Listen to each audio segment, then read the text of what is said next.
Okay, welcome everybody. It's a real pleasure to talk about Milton Avery. He really cut his own path in American modernism, and he's a very unique character in the transition from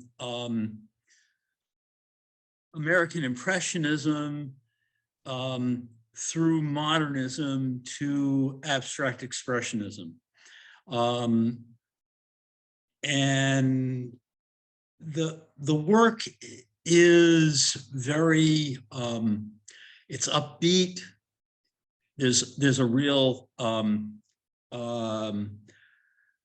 he, like many American painters, was trying to find our voice as a continent, as a country, and he definitely embodies something that's really quite American. His work is deceptively simple, but that simplicity has a lot of depth. If you guys have any questions, put them in the chat, and if they're directly relevant to what we're talking about, Joan will pop in and ask me the question. Okay, so let's see.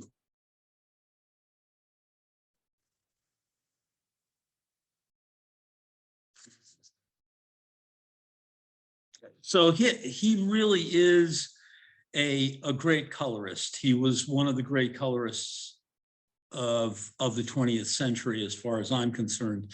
And what I want to do with this talk is actually also focus in on his family.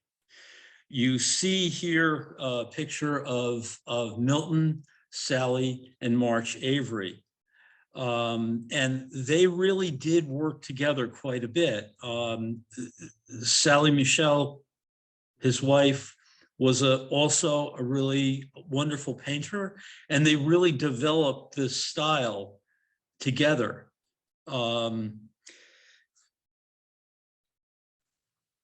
Their daughter March is also an artist and is still alive and still painting, and her work is really splendid also. Very accomplished.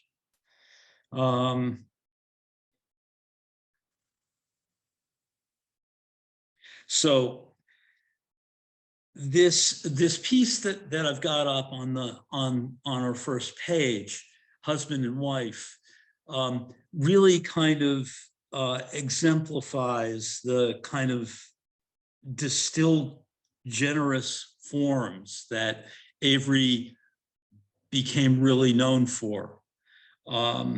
There's this kind of harmonic colors that he's working with these kind of mauves and grays and tans, and then a few really bright colors.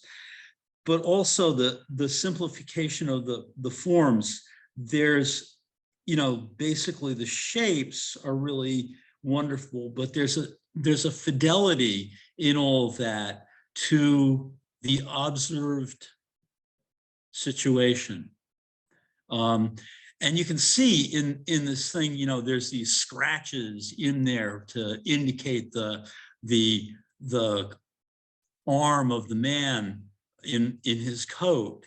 He just, it's very thinly painted. These are really thin veils of paint that Avery used to scratch right through, and use that as a drawing technique in his paintings. Okay, I'm gonna hop now to the next piece, which is much later in his career. This is 1958. The one right here is 1945. And Seagrasses and Blue Sea, this is basically from Provincetown. Spent a lot of time in Cape Cod.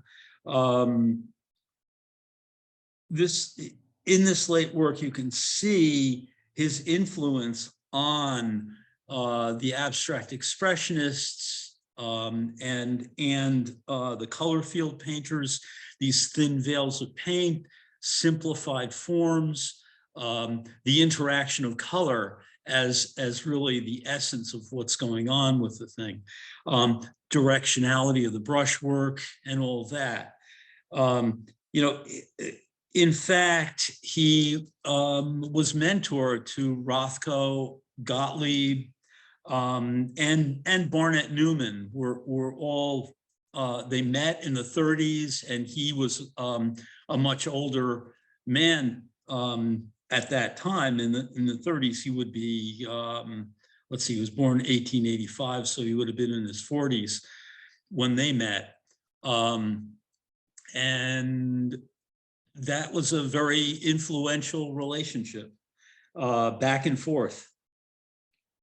So I'm gonna do a quick bio thing on him. He was born 1885, as I said, youngest of four.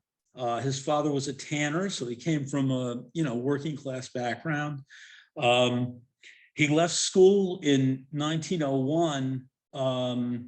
Oh, actually, they moved to Hartford in 1898, and he left school at 16 in 1901 to work, basically to help the family. And he worked in a machine shop. He worked in various jobs in factories and things like that in the early part of his career. He started taking art classes in 1905 and started exhibiting in 1915. So there's a, it's a slow growth, because basically he was doing this at night and doing this after work. He starts winning prizes. In 1920, he goes to Gloucester to summer and paint. In Gloucester in 1924, he meets Sally Michel, who actually he starts a romantic relationship. She is there summering at Gloucester is an art colony, so they were both out there painting. In 1926, they marry. Actually,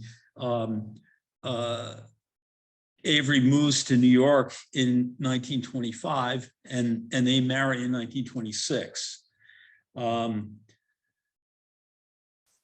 So let's see. Avery has his first solo show in New York City in 1928.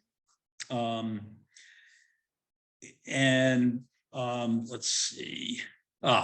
And it's not until the 40s, the early 40s, late 30s, early 40s, that he really starts to earn money from his work.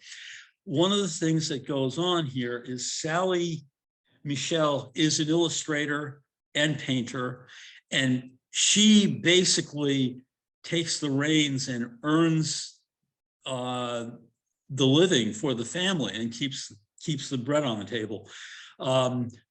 Through the 20s and in through the 30s. And it's not until the end of the 30s that he really starts to sell well and make some inroads, although, he was part of the art scene in New York. So Sally basically painted during the summers in their excursions. What they would do is every summer they would go out to Gloucester, or they would go to Provincetown, or they'd go to Maine, or they'd go to Canada. They moved around to different places and summered, and they would go out and work all summer doing watercolors together. At first, it was just Sally and Milton, but as March got old enough, their daughter, she would go out with them, and they would all go out on these painting trips. So in 1943, he lands a big name gallery. Paul Rosenberg Gallery takes him on, and he sets up a deal with them where they buy all the paintings that they're going to show from him they buy them for 25% of the retail price, and then if they sell them, he gets a additional commission. All right, I'm going to step back now and do a quick run through. This is the American Impressionist end of Milton Avery's work. Okay, on the right is a John Twachtman snow scene, who Avery would have known his work. The American Impressionists were very big in the turn of the century up to the 20s. So this is the style that Avery started out in. And you can see the kind of atmospheric quality that Twachtman was involved in, and Avery would have seen that work and emulated. Okay, and here we are in Gloucester, and this is an etching of Sally that was done in 1939. Here's a picture of Milton from 1950. Milton was 20 years older than Sally, and in actuality, he I believe that he kind of changed the date of his birth on the stuff that he put out there in the world, because he wanted her family to not feel like he was stealing the well, anyway, basically what it comes down to is they were concerned about the age difference at that time. I don't know. Anyway,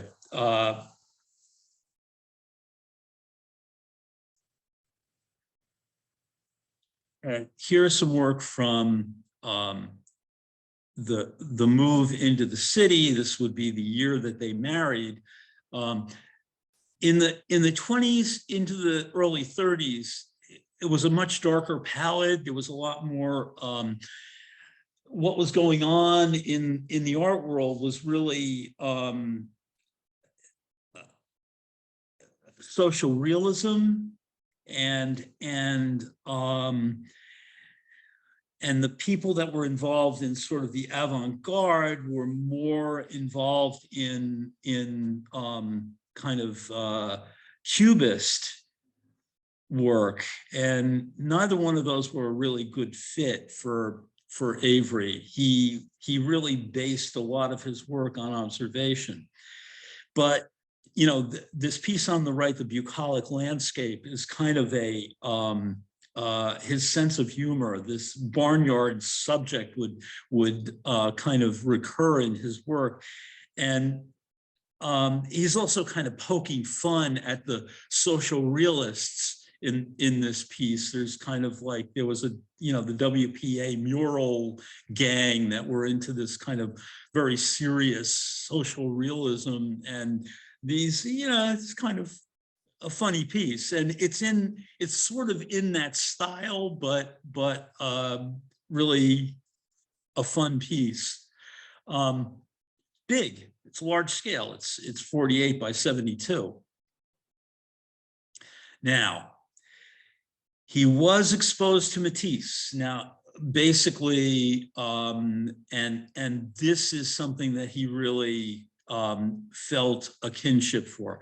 And that was really out of step with what was going on with the avant-garde in America at that time. Like I said, it was much more Picasso. Cubism was kind of the cutting edge.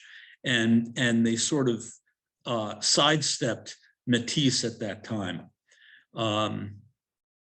But really, Matisse was somebody that Avery took as his master.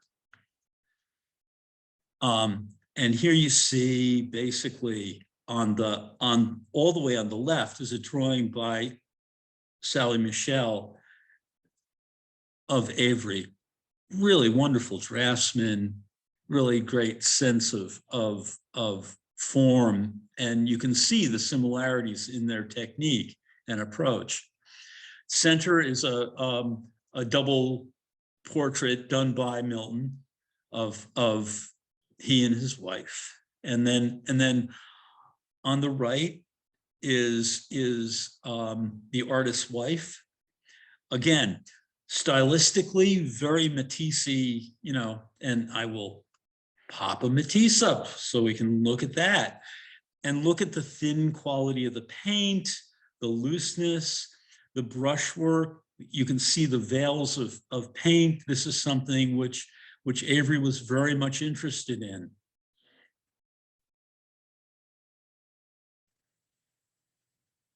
So you can see that the forms and the big flat shapes of color.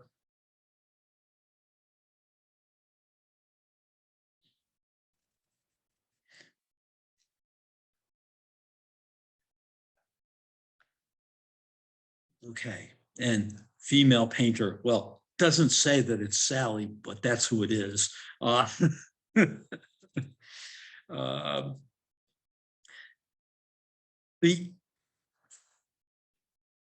gonna push along a little bit here. Yeah, okay. So as I said, they did the summers in the country. This was from Vermont, and basically what they would do is they would do a lot of watercolors and drawings out there, and then he would take those watercolors. She would take those watercolors also back to the studio in the city in the winter and work them up into oil paintings.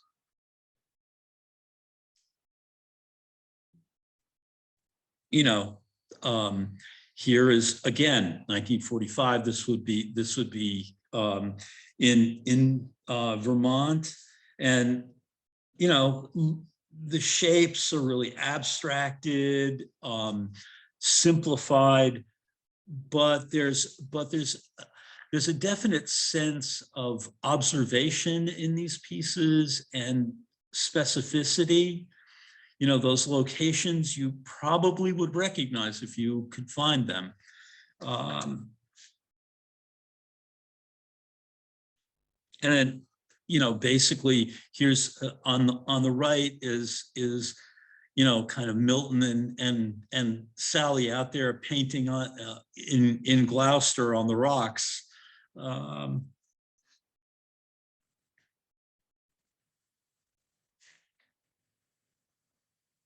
In fact, I may be mistaken, but I think that the woman on the left would be March Avery at that point, because she was born in 1932, so that would be her. And it's most likely that she's got a pad in her lap and she's drawing her father painting her, but I can't say for sure about that one. Oh, Larry, we just had a comment. People said, yeah, beautiful patterns and shapes. Yes, absolutely. It's gorgeous. And I just wondered, how big were those paintings? Well, they vary in size. Most of these are fairly modest in scale at this point. He gets much larger later on in his career. Thank you. Okay. And here is March and Sally out there sketching. The harmonics of the colors that he works with, the steps between things, the layers of color. One of the wonderful parts, we can see the beautiful quality of the paint and the application and all that. In person, you get to see the layering. So I really recommend, if you have a chance to get up to Hartford before June 5th, to go and see the show, because these layers, veils of paint are really gorgeous. And in fact, I feel, even more than the abstract expressionists, the color field painters were affected by him. You can see how Rothko emulated a lot of the approach, the veils, the the kind of luminous quality in these paintings. Okay, Marston Hartley, wonderful, intense, funny portrait, a lifelong modernist friend. And then if basically, it's a very intense look on that character, but the color, he's really inventive.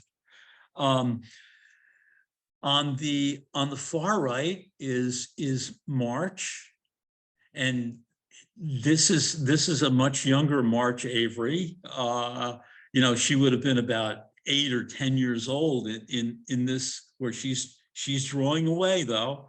There she is, those little gangly legs and all that. And then in the middle is a portrait of Lydia sewing by David Parks. Now, he was one of the Bay Area figurative painters that came back to figuration after going into abstraction in the early 50s.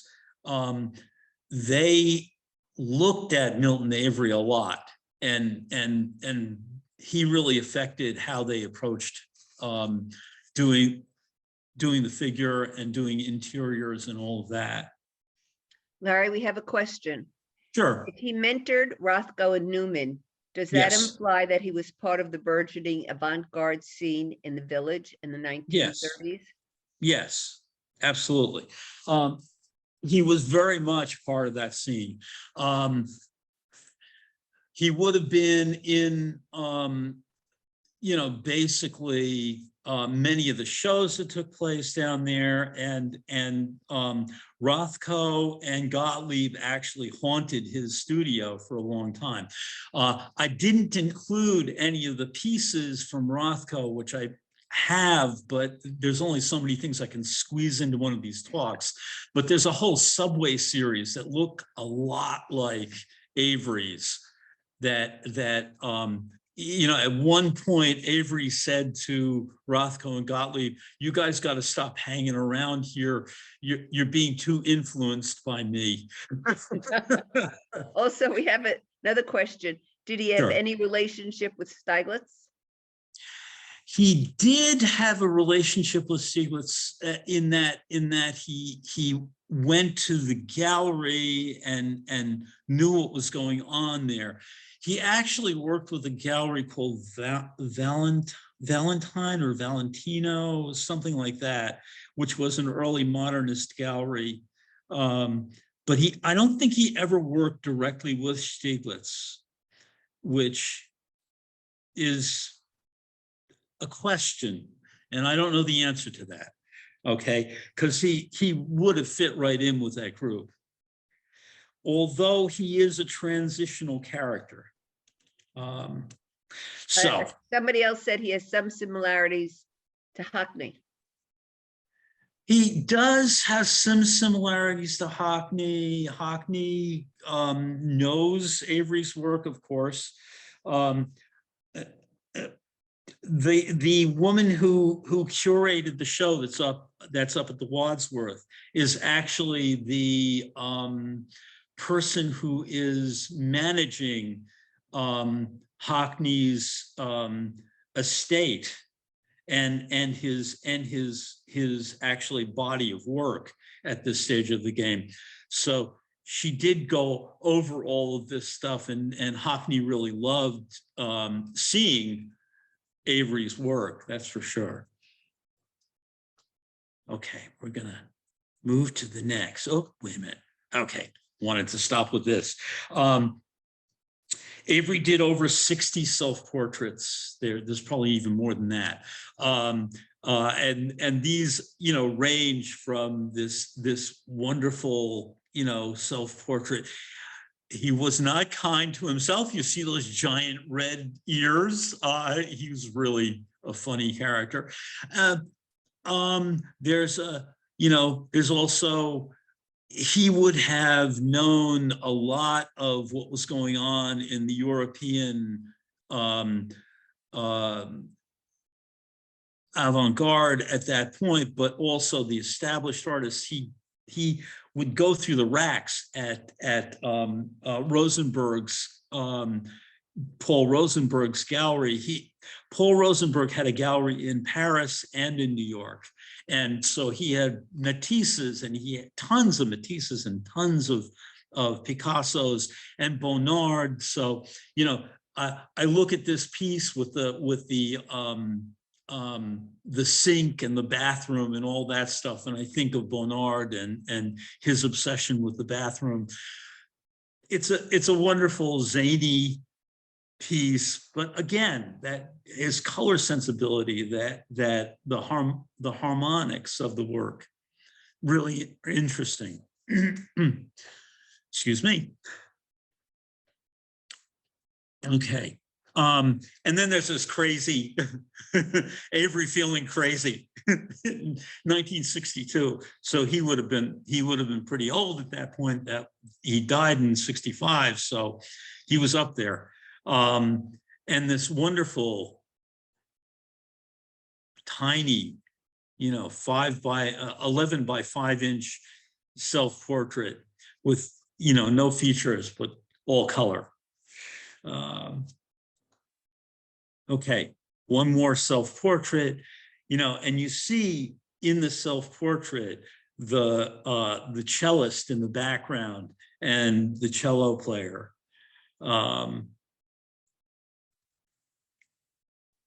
Wonderful ability to capture the essence of the characters. Okay, and this is a nice one because it kind of shows the evolution from the kind of more impressionistic in 1937, this piece on the right, Bridge to the Sea, and then the 1944 more saturated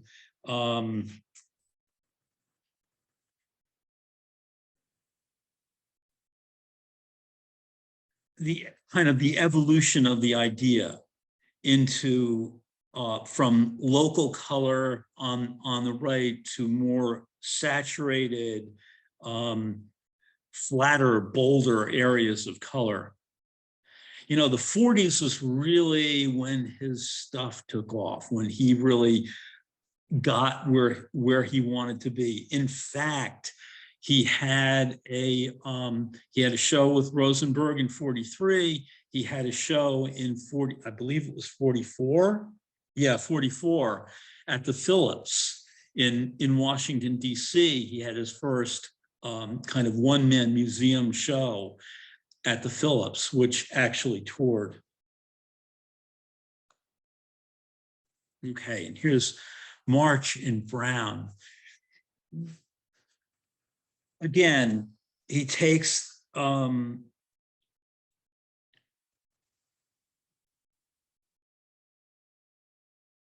this very limited palette with the big, simple shapes.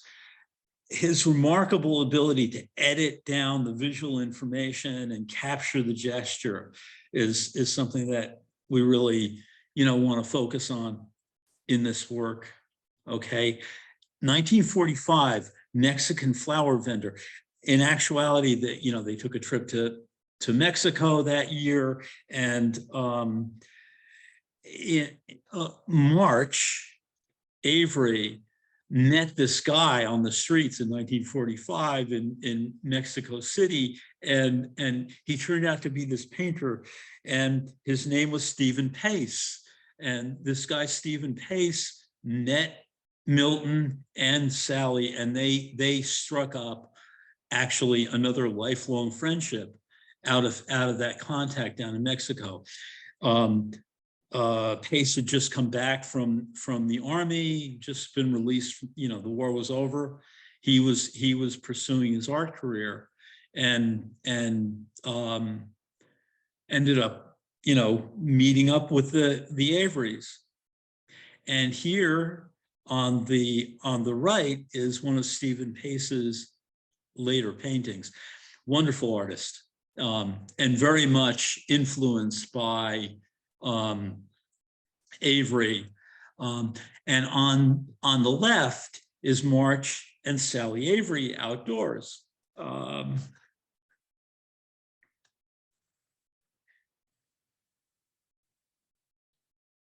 So Sally Avery was a really wonderful painter in her own right. And here is Milton seated.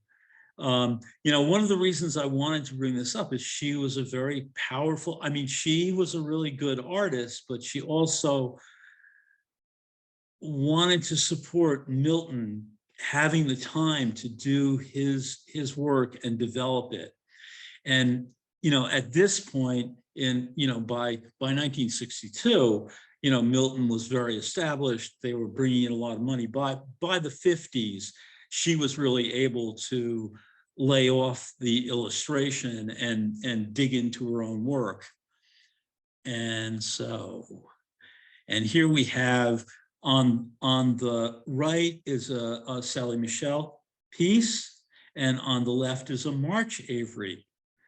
You know, March and Sally both developed their own take on this approach to painting, although there is definitely a family resemblance. And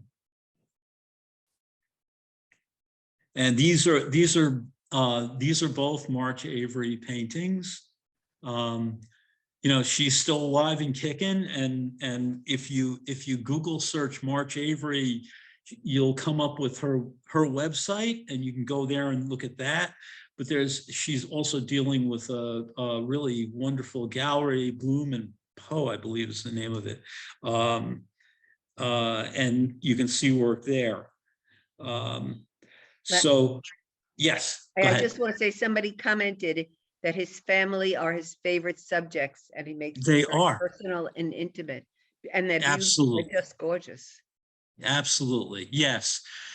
One of the interesting parts about this stuff is they all work together on this kind of intimate approach to painting, while there was all this crazy stuff going on in the world. I mean, you know, we were talking about going through World War II,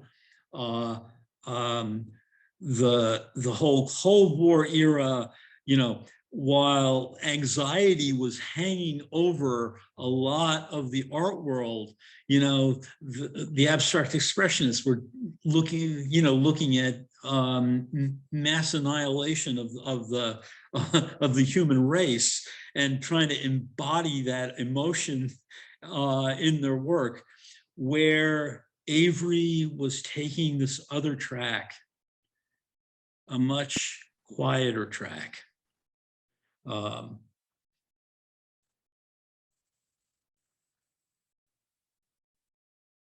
Okay, and here's on the left is a March Avery watercolor, beautiful watercolors that she does. These nice, big, generous pieces, 27 by 35.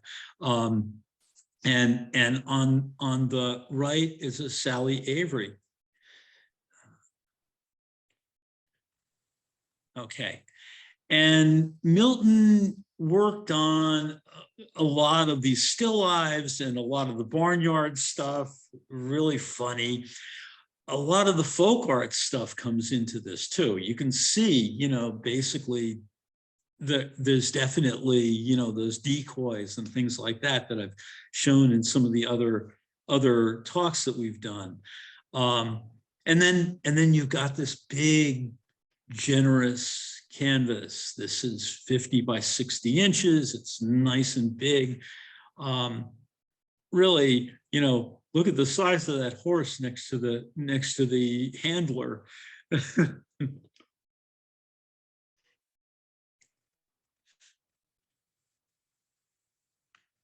Okay.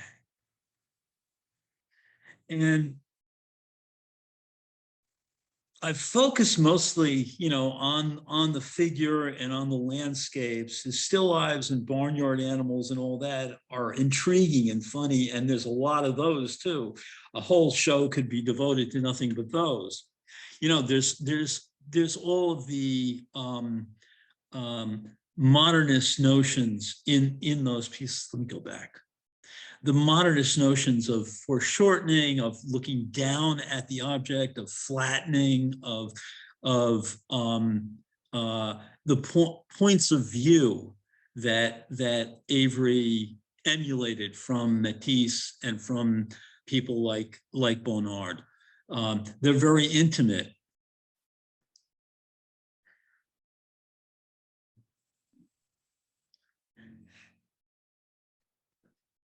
And, again, the thin paint, the scratching and layering, this is the spring orchard is 50 by 66. So it's a fairly substantial sized piece. There's these layers, there's scratching going on with the, basically with the palette knife. Let me see if I can get up the zoom in so we can look at that a little bit closer, and you can see how the brushwork, these overlays and patches of strokes build up the trees, and that background where he's kind of using this Payne's gray for the mountain, and then using the same violet in the sky, and then going over it or working into it with some of the Payne's gray to change the quality of that. And he gets a lot of depth out of that, this pink field in the foreground, and then that kind of purple violet in the sky really set up a lot of distance. It's also these big abstract shapes. Okay, again, 1959, there's a lot of abstraction happening. Big, large scale pieces.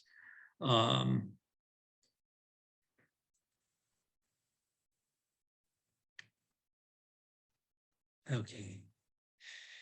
And the Provincetown business, where basically they went out to Cape Cod a lot, and sea and sand dunes. It's 40 by 60. It's not gigantic, but it is big and generous enough to be able to really get that quality. There's a calligraphic quality of how he's treating the sea too. Those dots out there change the rhythm from this really generous, loose, washy business in the foreground dune.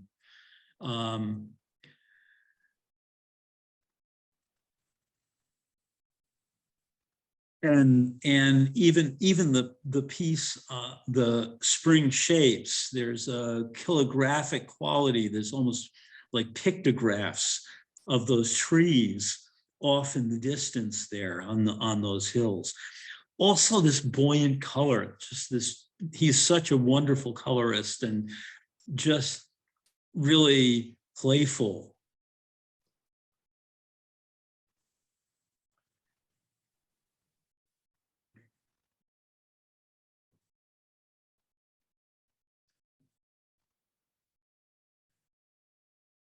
So, there's these wacky gulls flying around in this piece on the left, birds over sky. The pared down kind of essential forms, using these stripes and that kind of format. Again, think of Rothko, think of those bands. And if we could actually see, you can see some of that green kind of glowing through the bottom part of the canvas. And so, there's a lot of layering going on there, and they really have a resonance from the under layers of color. Somebody like Wolf Kahn looked long and hard at some of Avery's stuff. It's in there. And then the white wave, I'm gonna pull up my zoom so that we can get in a little bit closer and look at some of this brushwork. in this piece. So you can kind of see how there's layers of color in there. And I'm gonna move this over and go over here and see, you can see a little bit more clearly, though this gets a little bit blurry, but you can see the color kind of peeking through the layers on top. And look at these guys. There's some characters. Okay. All right. And Larry, somebody asked, yes. does Avery ever do collage?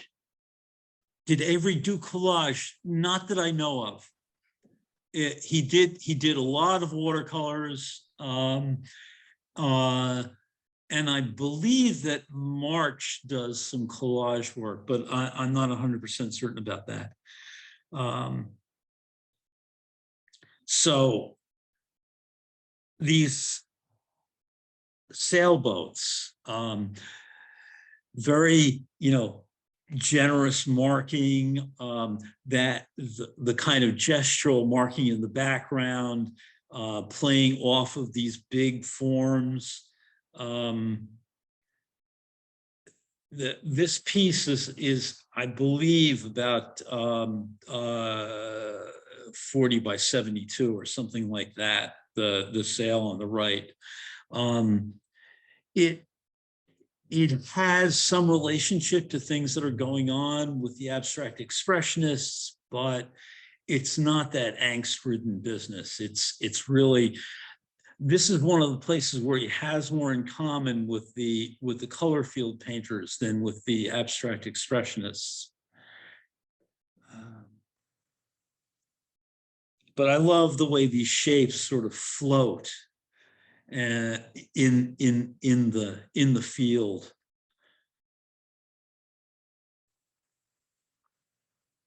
Okay.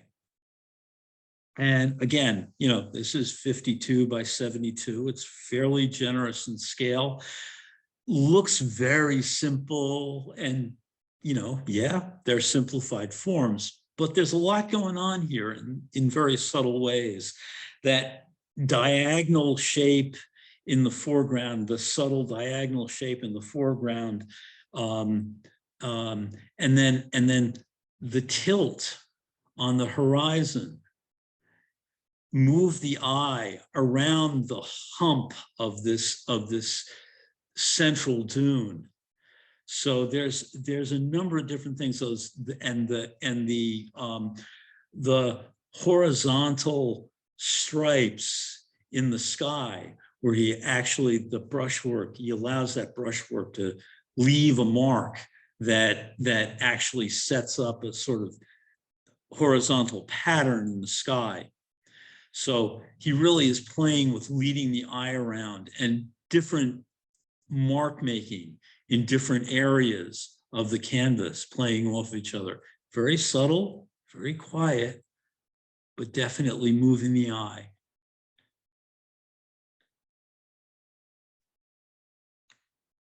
Okay. And now we're going to get to, Ryder was a very powerful influence. I mean, those big shapes and that kind of reverence for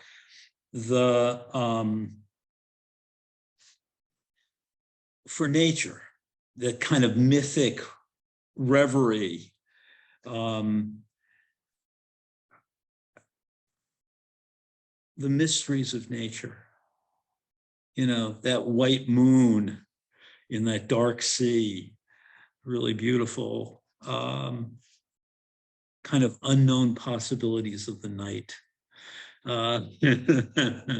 Larry, there was another comment. Yeah. Somebody said, Barbara LeVine, frankly, I don't think he was influenced by other artists. His joy is the putting delicious color, shape, and composition on canvas in his world. Yeah, it is. Well, it's very true that he's his own man.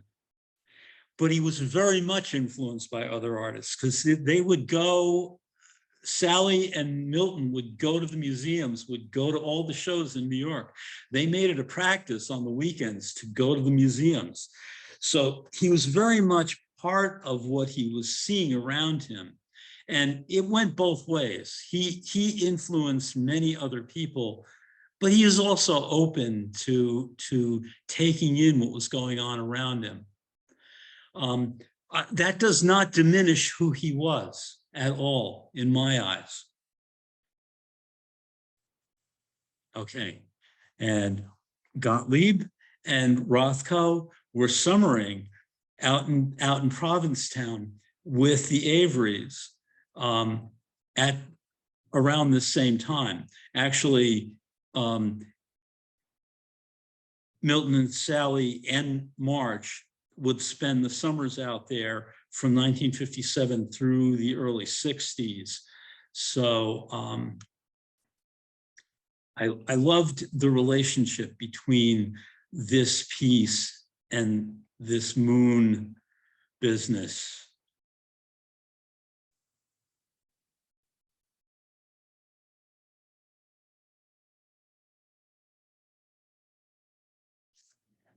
And again, you know, this is the relationship between these guys. They had studios near each other out in Provincetown. And, you know, basically they would get together and talk after a day's work. Avery was not one to talk a lot about what he was doing. He was more about putting the paint on. But they definitely cross-pollinated. This Rothko with a kind of loose, open grid-like structure, and then the Milton Avery. This piece was from, I believe it was from the 50s, the late 50s. And I just thought that the brushwork, the percussive brushwork related to one another. And also this business of the color, this kind of pink and salmon business. Again, Barnett Newman, very much. These zip paintings are really interesting. And I thought these were interesting in relationship to each other as far as the speed, the marking, the centrality of the image.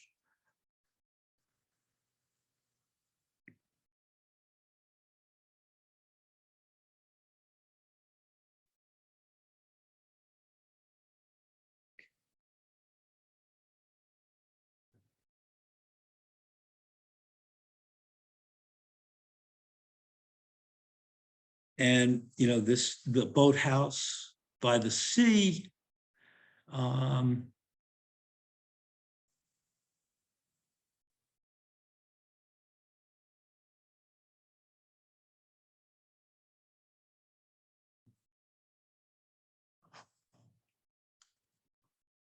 Okay.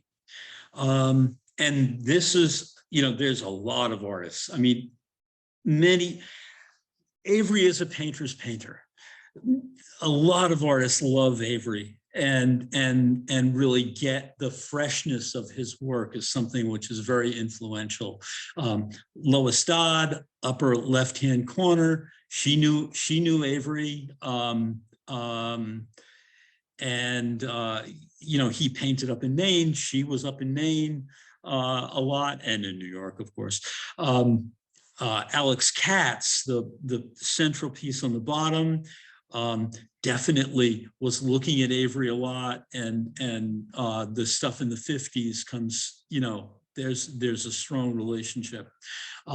Wallace Putnam and Stephen Pace were both friends of Avery, and they worked together up in Woodstock and were definitely close. Actually, Wally Putnam was somebody that Avery, when he moved into New York in the 20s, was friends with.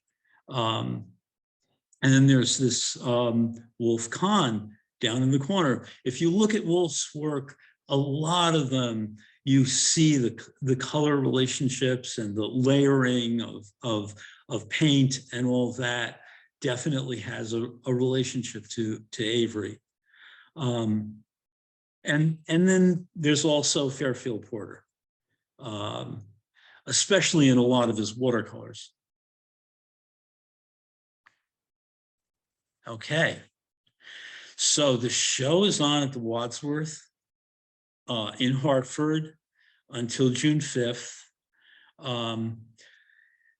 And there's a lecture by the curator that I really recommend. It's very worth tuning into. There's also an older lecture from a show that was up in Vermont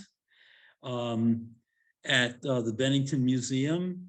So if you Google search those on YouTube, you'll find them.